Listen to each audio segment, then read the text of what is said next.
Depois de 50 dias de buscas e mais de 2 milhões de reais em gastos, finalmente foram capturados ou recapturados os fugitivos da penitenciária de segurança máxima de Mossoró. Rogério da Silva Mendonça e Deibson Cabral Nascimento retornaram para o presídio de Mossoró e ficarão sob constante monitoramento. Foragidos foram recapturados no Pará. Eles fugiram da prisão no dia 14 de fevereiro. A polícia localizou os fugitivos a mais de 1.600 quilômetros de distância de Mossoró. Um fugitivo estava em um carro e o outro em um segundo veículo. Um terceiro carro, que dava apoio aos criminosos, também foi parado. Além dos fugitivos, 4 homens que auxiliavam a fuga foram presos ontem, quinta-feira. Depois de tantos dias, conseguiram pegar os 2 fugitivos, delegado Palumbo. Isso foi a maior vergonha que o Estado brasileiro já passou nas últimas décadas. 5 presídios de segurança máxima, não tem superlotação, 1 preso por cela e eles saírem desse jeito. Então não tem vitória do governo brasileiro. Isso era uma obrigação. Foram gastos milhares e milhares de reais, milhões de reais. E agora eles voltam para a cadeia. A gente tem que ver agora se vai ter segurança realmente ou se vai continuar a mesma coisa. Se não tiver fiscalização, controle, policiais penais federais preparados, fazendo estágio com os estaduais, daqui a pouco a gente vai se surpreender com mais fugas. Porque do jeito que está aí foi uma das maiores vergonhas que eu já presenciei desde quando eu me entendo aí por gente. Ô, Mano Ferreira, 2 milhões custou toda essa operação. O Palumbo falou que custou muito dinheiro, 2 milhões de reais. Para quem fica essa conta? Será que a gente tem que botar na conta aí um de cada fugitivo? Não sei se eles têm alguma coisa no nome, né? Algum dinheirinho no banco, 1 milhão para cada um? Ou pode ir para a empresa construtora que deu um mole ali e ajudou na fuga? Olha, infelizmente essa conta vai acabar ficando para mim, para você, para a nossa audiência, para quem paga imposto no Brasil. Um dos motivos pelos quais eu acho que já passou da hora da gente rediscutir o modelo de gestão do sistema carcerário. O Estado brasileiro não dá conta de manter o preso, que é a mais básica das funções do sistema carcerário. E aí, quando alguém foge, a conta que a gente já paga da manutenção do presídio é acrescida da conta de ter que fazer a busca, mais de 2 milhões de reais. Num sistema como esse, quem é responsável por manter o preso tem que ser responsabilizado quando o preso foge. Então, se a gente tivesse um modelo de PPP, a concessionária que gere o presídio pagaria uma multa astronômica que teria que arcar com os custos da busca. Então, hoje, a gente tem uma situação em que qualquer coisa que acontece, a conta aumenta no bolso do pagador de imposto. Isso é um absurdo e precisa mudar. A gente volta para esse debate se é bom privatizar, não é bom, qual seria o modelo ideal de penitenciária, mas a gente volta agora, Pepe, para discutir exatamente a recaptura. Os 2 voltaram para o presídio de Mossoró, onde vão ficar sob constante monitoramento. Aliás, é isso que se espera em qualquer presídio, que estejam em constante monitoramento, né? Você acha que deveria haver agora uma transferência e mandar um para cada lugar, deixar os 2 separados? Faz sentido? Não, eu acho que não faz sentido não, Koba. Pode deixar junto, na sua opinião, os 2? Na verdade, o presídio de segurança máxima, os 2 estão separados, né? Então, assim, a lógica... Mas fugiram juntos, né? Fugiram juntos. Aí que está o problema, né? Numa deficiência que teve no sistema penitenciário, nesse presídio de segurança máxima, né? Que teve ajuda certamente interna e teve ajuda externa, né, também, não é?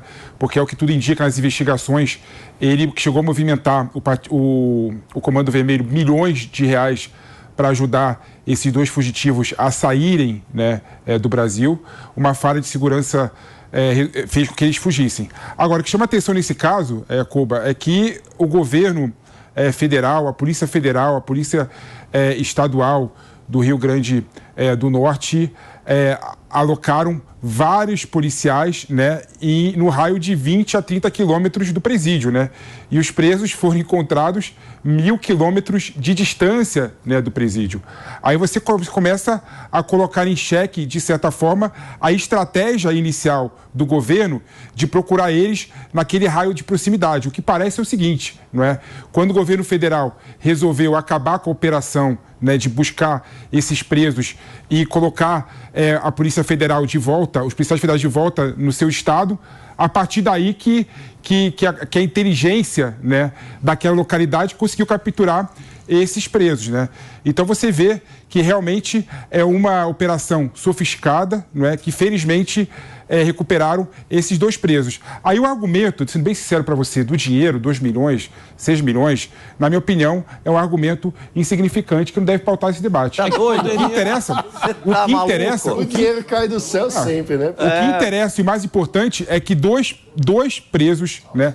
2 fugitivos da facção mais perigosa do Brasil, né?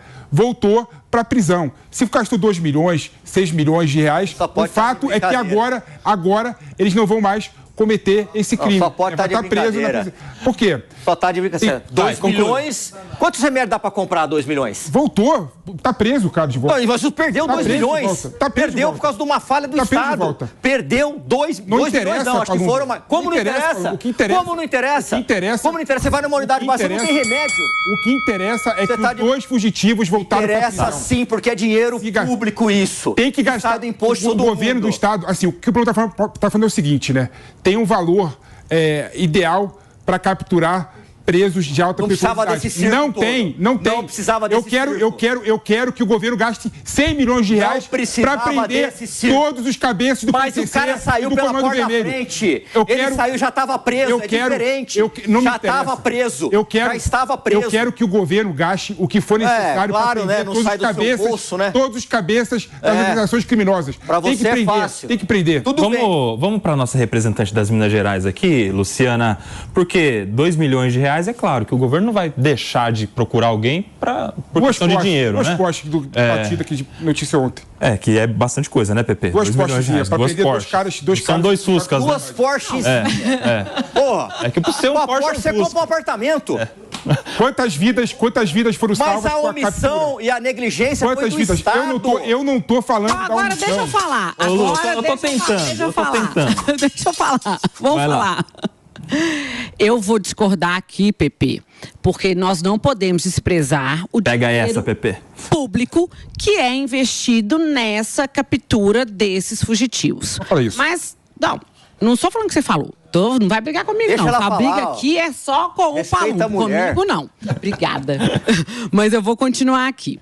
O que me preocupa é que essa demora na captura desses presos mostra os tentáculos da organização criminosa em vários setores do Estado e também na polícia. Por quê? Demorou esse tempo todo, nós sabemos, porque eles tiveram auxílio externo, tanto que na captura nós tivemos ali um comboio envolvido, nós tivemos a apreensão de um fuzil, porque esse quadro nos mostra uma queda de braço que foi travada entre o Estado e o Comando Vermelho e a organização criminosa, ou seja, quem iria vencer, porque quem eram esses presos? Esses presos eram pessoas insignificantes, mas que ganharam notoriedade na medida que eles foram tendo apoio, tanto que numa das interceptações telefônicas tiveram líderes do Comando Vermelho no Rio de Janeiro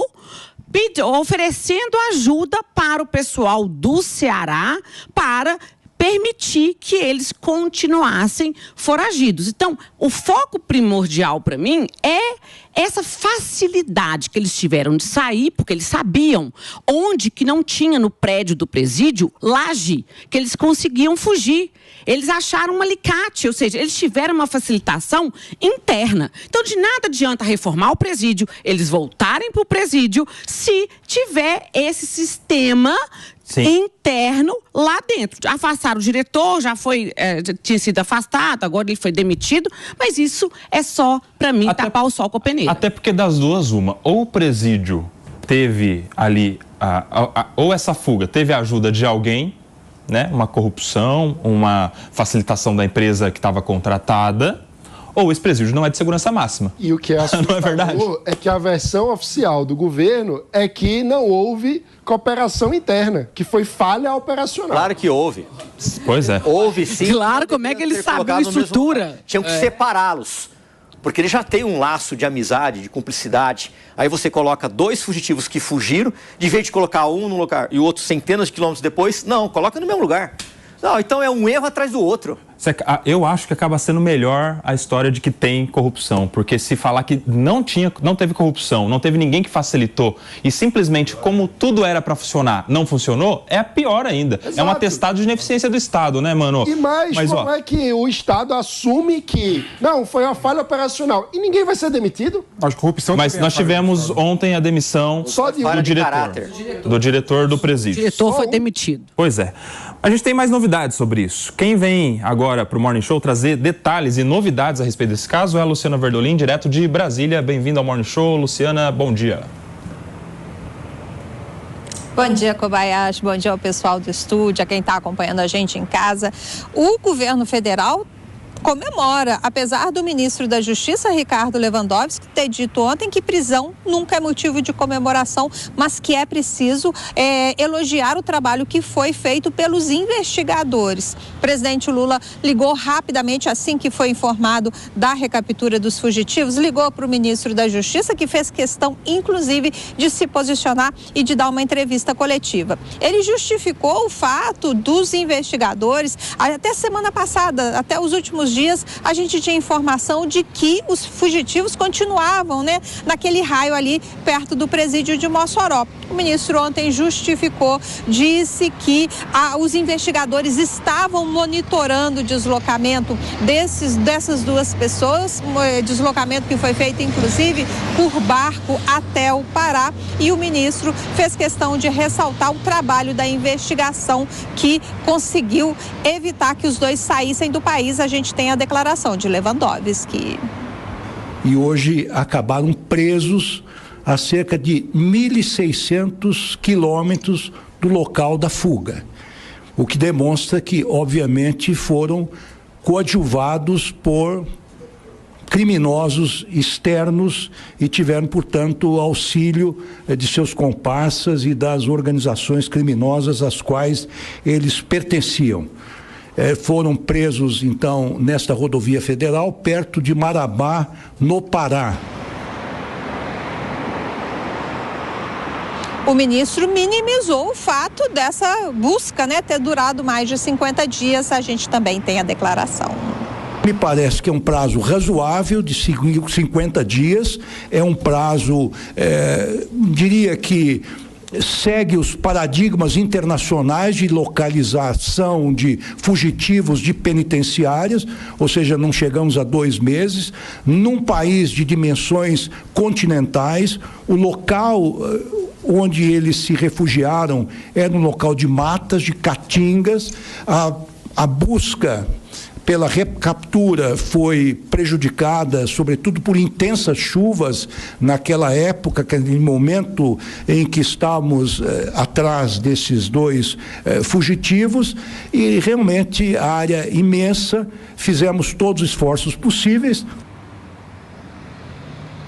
Foram mais de 500 agentes envolvidos nessa busca da Polícia Federal, Polícia Rodoviária Federal e polícias locais. Hoje o Diário Oficial da União trouxe o afastamento definitivo do ex-diretor da penitenciária lá de Mossoró, Humberto Fontinelli, e o governo lembra que determinou aí um pente fino, determinou a reformulação e melhorias no sistema de segurança de todos os 5 presídios federais. O fato dos 2 terem voltado ao presídio de Mossoró, segundo a avaliação da administração federal, é para mostrar, inclusive, que o presídio é seguro e que não há mais possibilidade de fuga. Tá aí, Luciana Verdolin, direto de Brasília, trazendo detalhes, novidades sobre o caso de recaptura dos 2 fugitivos da Penitenciária de Segurança Máxima de Mossoró. Obrigado, Luciana, um bom dia para você. A gente separou aqui no Morning Show uma arte para você visualizar a distância entre o presídio e o local onde eles foram localizados. 1.600 quilômetros. Imagine você um lugar distante. Pois é muito distante. Aqui é Mossoró, local do presídio, Rio Grande do Norte. E o local onde eles foram localizados, olha só a distância, meus amigos, 1.600 quilômetros. Eu vou pegar uma estrada hoje, 550 quilômetros, vou demorar 7 horas para chegar de carro sem parar, Mano Ferreira. Imagina 2 fugitivos com todo este percurso pela frente se não tinha uma mega operação para ajudá-los, para coadjuvá-los, como disse o ministro Lewandowski, uma bela palavra, inclusive. Mano Ferreira. Olha, é curioso como o ministro, no momento que foi comentar a fuga, falou que tinha carnaval. Então, talvez o carnaval tivesse deixado as pessoas mais relaxadas no momento de fazer a fiscalização do presídio. Agora ele diz que demorou porque choveu. Então, um país que tem carnaval e chuva, fica difícil fazer segurança. Não dá para levar a sério. Felipe Monteiro. Coba, primeiro eu queria destacar aqui nesse programa, nesse sofá, né, que eu sou a única pessoa desse sofá, desse programa, que defende as forças policiais, que defende investimento em segurança pública. Na minha opinião, o Estado tem que evitar todos os esforços financeiros, tecnológicos, para capturar todos os bandidos e colocar na prisão. Seja esses dois, seja os demais. Então, eu, nesse programa aqui, sou a voz da segurança pública, a voz dos policiais contra o comandante da rota, ele. Contra o Palumbo. Depois que ele falou que não pode comandar a rota... E diga-se de passagem, tem o comandante da rota aqui, que me abraça todo dia, que gosta muito de mim. O Palumbo sabe quem é. Gracinha. Um abração. Tá falando do Sargento Victor. Sargento Victor aqui, ó. Coração. Ele gosta de mim. Agora, o ponto é o seguinte, vamos lá.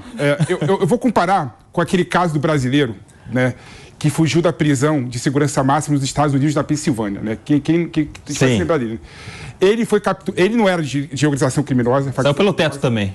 Eu acho que ele pulou, não sei nem se foi pelo teto. Tem imagem. O Homem-Aranha. Demoraram 15 dias para capturar ele numa operação que a cidade parou por 15 dias, né? Então, assim, eu não vejo um absurdo demorar 50 dias para capturar 2 membros de uma facção criminosa. Mas quer comparar também aquele indivíduo, Danilo, que não tem nenhuma ligação com facção criminosa, com 2 bandidos do Comando Vermelho? É incomparável. A forma de instrumental que esses 2 tinham, né? A região realmente do Brasil, em que estava a região de Caatinga, a região de Floresta de Mata, né? É muito mais complexo. Eu não vejo como realmente muito tempo, 50 dias. O fato é que esses 2 foram capturados e isso é digno de aplauso e dá uma certa... um certo relief, né? Um certo... Nossa, que internacional você, Pepe. Não. Isso é muito internet, gente. Conforto na... Não. Levar, já que o diretor foi demitido, podemos colocar o Aí, Pepe ó. lá, uai. Vamos fazer a campanha. Pepe, você pode ficar lá. Eu quero ser comandante da rota. Ô, gente. Saber se o sistema de câmeras do presídio voltou a funcionar. Certamente, né? Certamente porque logo no dia seguinte teve essa entrevista coletiva, no dia seguinte da fuga do secretário nacional de políticas penitenciárias, e houve ali uma revisão completa dos protocolos e também das estruturas, porque vamos nos lembrar que houve ali uma falha muito simples de verificar a cela. Houve revisão das pessoas, porque é isso que é o ponto. E outra coisa a gente tem que lembrar aqui, isso aí não é motivo de aplauso. É motivo de crítica. O governo tinha que falar assim, olha, desculpa, erramos, vamos corrigir os erros, as câmeras estão funcionando, nós vamos reformular tudo e pedir desculpa. Não tem que se aplaudir, porque eles já estavam presos. Eu concordo. Corrigir um erro, né? Eu concordo com o PP quando ele fala que a polícia tem que gastar para pegar um criminoso. Mas eles já estavam presos.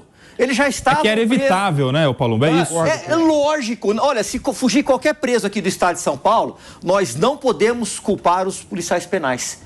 Por quê? Falta policiais penais, presídios com mais de 1.200 presos, onde fica 4, 5 à noite. Escalas... 4 pessoas. Pra cuidar escala de 1.000. Extremamente extenuante, difícil de trabalhar. Agora, num presídio onde não se tem superlotação, uma cela por indivíduo, não dá para aceitar. É inaceitável. Então, pedir desculpa é um gesto de humildade. Erramos, vamos corrigir. E perdão à sociedade brasileira, porque nós gastamos 2 milhões que poderia ser destinado para outra coisa. Até porque, Palumbo, a polícia já tinha meio que desistido dessa captura. Pelo visto, não. Pepe, tinha desistido sim. Tinha desistido até que veio ali por meio da serviço de inteligência, começou a rastrear os telefones, porque deram uma recuada, eles passaram a ficar mais tranquilos e começaram a conversar pelo telefone. E essas informações das interceptações que possibilitaram, inclusive, onde foi feito a recaptura. Isso aí é interessante, sabe uma coisa? Pepe, espera só um pouquinho. Isso aí sabe que é interessante uma coisa? Que a gente viu uma troca de estratégia, porque quando a Luz fala que desistiram, né? Não necessariamente de desistir. Não desistir de parar a operação. Mas eles de mudar a estratégia. Eles retiraram a Força Nacional de Segurança da ação. Ou seja, eles tiraram homens, efetivo policial e começaram a investir em inteligência, em tecnologia, em interceptação. Foi uma mudança interessante de estratégia, né, Mano, Pepe? Exatamente, e que mostra que a primeira estratégia, que foi a que mais gastou, acabou sendo um fracasso, né? Então, empreendemos esforços, gastamos dinheiro público e não conseguimos resolver com essa estratégia da Força Nacional. Resolvemos investindo em inteligência. Agora, se a gente tratar 2 milhões numa operação para prender 2 presos como padrão de eficiência, o que vai acontecer com um país que tem 340 mil mandados de prisão em aberto? E não seria melhor investir esse dinheiro no presídio, nessa restauração do presídio, em vez de pensar no problema? Não, são coisas diferentes, assim. Claro que é muito melhor você pensar numa estratégia global como um todo. É claro que está aqui defendendo que o governo acertou em não fazer manutenção no presídio. Agora, prender 2 pessoas da facção criminosa do Comando Vermelho depois do problema ter acontecido, isso, na minha opinião, era necessário, era fundamental.